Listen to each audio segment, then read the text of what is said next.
સતગુરુ મહારાજ ડૉક્ટરની વાત આવી એટલે આમાં ડૉક્ટરનો જે કિસ્સો આવ્યો તો સમજવાનું હવે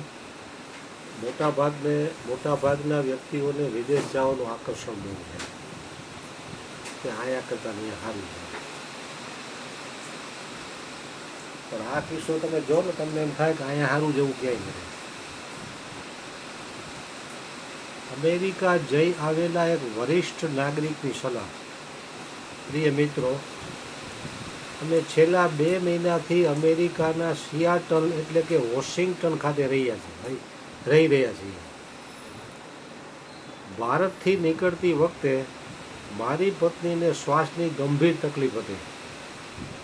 તેથી અમે ભારતમાંથી જરૂરી દવાઓ સાથે લઈ આવ્યા હતા. અમેરિકામાં તે દવાઓ લીધા પછી તેમની તબિયતમાં ઘણો સુધારો હતો. અહીંથી લઈ ગયા એ દવા અમેરિકામાં પીધી, પરંતુ દવાઓ પૂરી થઈ ગઈ. મુસાફરી દરમિયાન ફરી તકલીફ ન થાય તે માટે મેં મારી દીકરીને સિયાટલમાં શ્વાસ રોગના નિષ્ણાંત પાસે એપોઇન્ટમેન્ટ લેવા કહ્યું. એની દીકરી અહીંયા રહેતી હતી, પણ ત્યાં સીધા નિષ્ણાતોને મળી શકાતું નથી. અમેરિકામાં પહેલાં જનરલ ફિઝિશિયનને મળવું ફરજિયાત હતું. 1 અઠવાડિયા પછી માત્ર વિડીયો કોલ દ્વારા એપોઇન્ટમેન્ટ મળી. 1 અઠવાડિયા પછી વિડીયો કોલ દ્વારા, રૂબરૂ નહીં.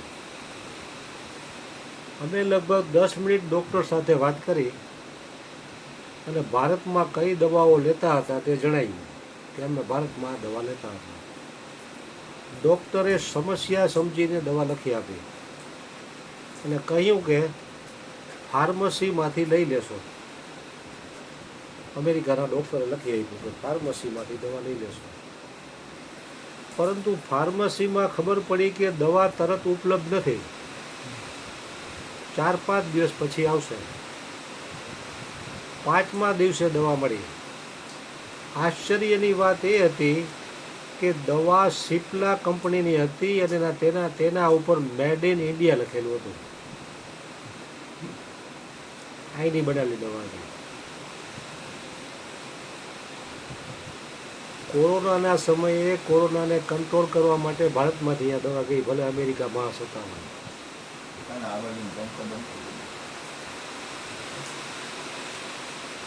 અમેરિકાની મેડિકલ ઇન્સ્યોરન્સથી 50% ડિસ્કાઉન્ટ મળ્યા પછી, ત્યાંનું 50% ડિસ્કાઉન્ટ મળ્યા પછી અમારે લગભગ 21,000 ચૂકવવા મળ્યા. એટલે કે ભારતમાં આશરે 2500 મળતી દવા, અહીંની 2500માં મળતી દવાને 21,000 ચૂકવવા મળ્યા. 2500માં મળતી, ભારતમાં આશરે 2500માં મળતી દવા અમેરિકામાં લગભગ 42,000ની પડી. ભારતમાં સહેલાઈથી મળતી દવા અમને અમેરિકામાં મેળવવામાં 12 દિવસ લાગ્યા. 1 અઠવાડિયા પછી ડૉક્ટરનું કન્સલ્ટેશન ફી, તપાસ એની ફી દેવી પડે ને, $283 લગભગ, એટલે 23,000નું પણ બિલ આવ્યું અમેરિકાના ડૉક્ટર.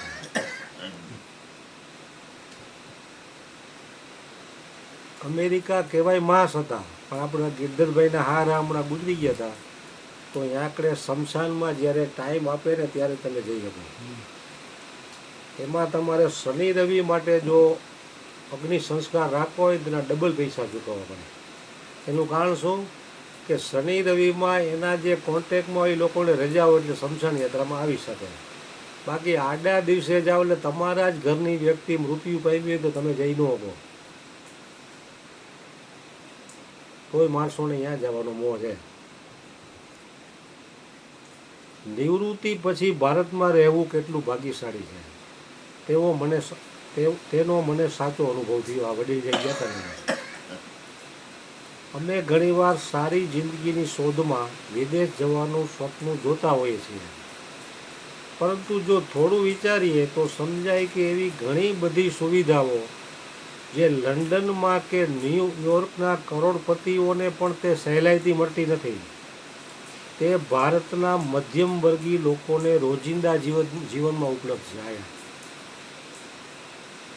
ભારતના સામાન્ય માણસનું પણ એક વીઆઈપી જીવન છે, એવું અહીંયા નથી. અહીંયા આપણે 2 કલાક 3 કલાક બેસીને આખી રાત જાગીને ઉતારીને અહીંયા એવું નથી. તો કેટલું બાદશાહી જીવન કહે. સસ્તું અને ઝડપી ઇન્ટરનેટ, જ્યાં દુનિયાના ઘણા દેશોમાં સામાન્ય ઇન્ટરનેટ માટે દર મહિને 4,000 ખર્ચવા પડે છે. મહિને 4,000 આપણા મોબાઈલ વાપરીને. ત્યાં ભારતમાં માત્ર 300માં હાઈ સ્પીડ 5G ડેટા મળે છે. અમેરિકામાં ત્યાં બીજા દેશમાં તો થાય. વિશ્વમાં સૌથી સસ્તું ડેટા ભારતમાં છે. 10 મિનિટમાં ઘર સુધી ડિલિવરી તમે ફોન કરો એટલે. ચા માટે આદુ કે દૂધ ખૂટ્યું અથવા સ્વિગી ઇન્ટરનેટ પરથી ઓર્ડર કરો, પાણી ઉકળે ત્યાં સુધીમાં સામાન ઘરે આવી જાય. જ્યારે યુરોપમાં ઠંડીમાં કોટ પહેરીને 15 મિનિટ ચાલીને દુકાને જવું પડે અને દુકાન બંધ પણ પડી શકે. તાત્કાલિક આરોગ્ય સેવા સ્પેશિયલિસ્ટને મળવું હોય તો સીધા હોસ્પિટલે જઈ શકાય. બ્લડ ટેસ્ટ માટે ટેકનિશિયન ઘરે આવી જાય અને રિપોર્ટ થોડા કલાકોમાં વોટ્સએપ પર મળી જાય. મહિનાઓ સુધી રાહ જોવી નથી પડતી. અહીંયા આપણે રિપોર્ટ કરાવ્યો હોય તો તમને 2 કલાકમાં તમને મોબાઈલમાં આપી દઈએ. આપણે અહીંયા માનવીય સહયોગ, ઘરકામ, રસોઈ, ડ્રાઇવિંગ જેવી સેવાઓ ભારતમાં માત્ર અમીરો માટે નથી, મધ્યમ વર્ગ પણ તેનો લાભ લઈ શકે. મહિને 25,000 કમાતો ને એની એ કામવાળા આવતા હોય. આ કામવાળીનો પગાર લાખો રૂપિયામાં થાય એની કિંમતમાં ભાવ. આથી સૌથી કિંમતી વસ્તુ સમય બચી જાય છે. યુપીઆઈ ક્રાંતિ, ₹5ની ચાથી લઈને 50,000ના લેપટોપ સુધી બધું એક QR સ્કેનથી ચૂકી શકે છે. આપણે અહીંયા રોકડની જરૂર નહીં, કાર્ડ મશીનની ચિંતા નહીં અને કોઈ ટ્રાન્ઝેક્શન ફી નહીં. આ ક્ષેત્રમાં દુનિયાના ઘણા દેશો હજુ પાછળ છે. નાની નાની મફત સુવિધાઓ. ભારતમાં મોટા ભાગની હોટલોમાં પીવાનું પાણી મફતમાં મળે છે, જ્યારે ઘણા દેશોમાં તેના માટે પૈસા ચૂકવવા પડે છે. ગલીના નાકે ચાની લારી, ઇસ્ત્રીવાળા જેવી રોજિંદી સુવિધાઓ જીવન સરળ બનાવે છે. સંબંધોનું સામાજિક સુરક્ષા જાળવવું.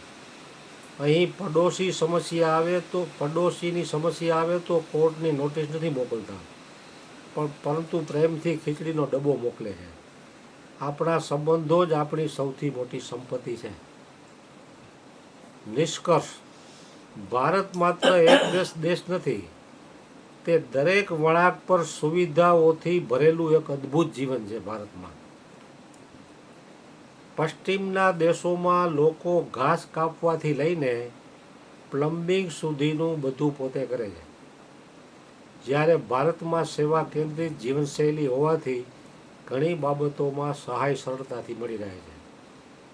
જો આપણે માત્ર થોડા સુધારા કરી લઈએ તો ભારત કરતાં વધુ સારું રહેવાનું સ્થાન કદાચ બીજું ન હોય.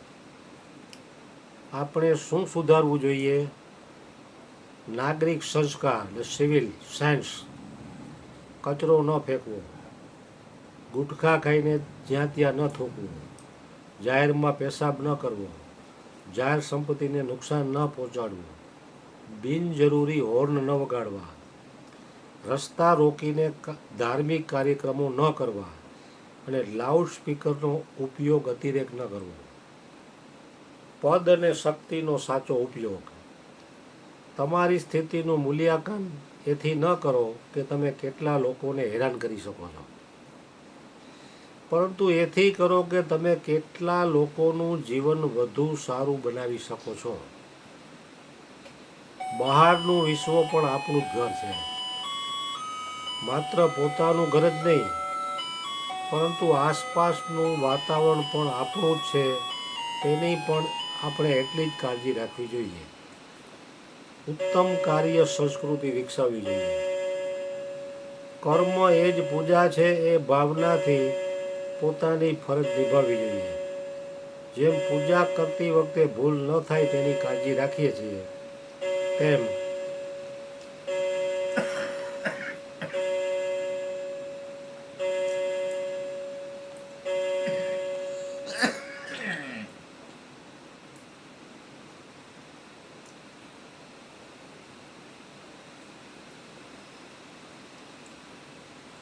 પોતાના કામમાં સંપૂર્ણ નિષ્ઠા રાખવી જોઈએ. અંતિમ સંદેશ: અહીં આપણે માત્ર જીવતા નથી, અહીં એક એવી વ્યવસ્થા છે જે દરેક ક્ષણે આપણી સંભાળ રાખે છે. આ ભારતીય વૈભવ એવી હકીકત છે કે જેની દુનિયાના ઘણા દેશો ઈર્ષા કરે છે.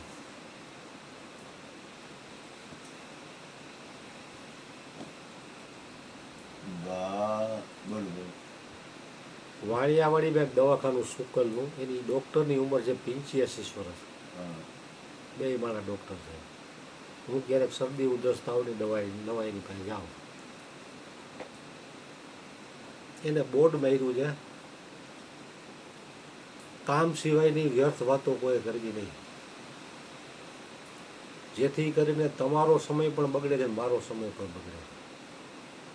એટલે કે આવડું પોસ્ટર માર્યું છે, we pray God for your speedy recovery. અમે ભગવાનને પ્રાર્થના કરીએ છીએ કે તમને તમારી તંદુરસ્તી ઝડપથી પાછી મળે.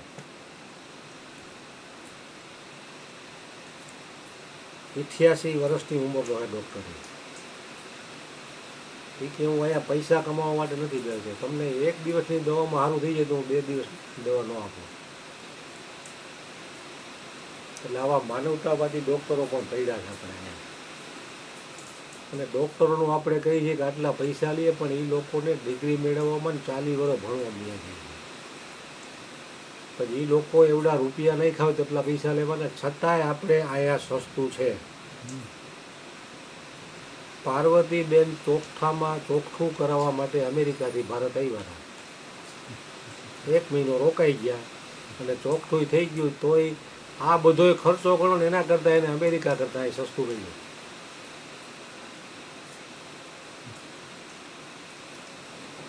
સંગીતાન સુવાવડા એ બોમ્બેમાં કરી.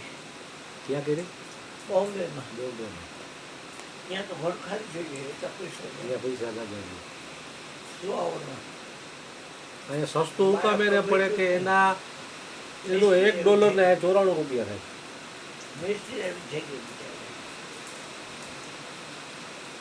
સતગુરુ મહારાજની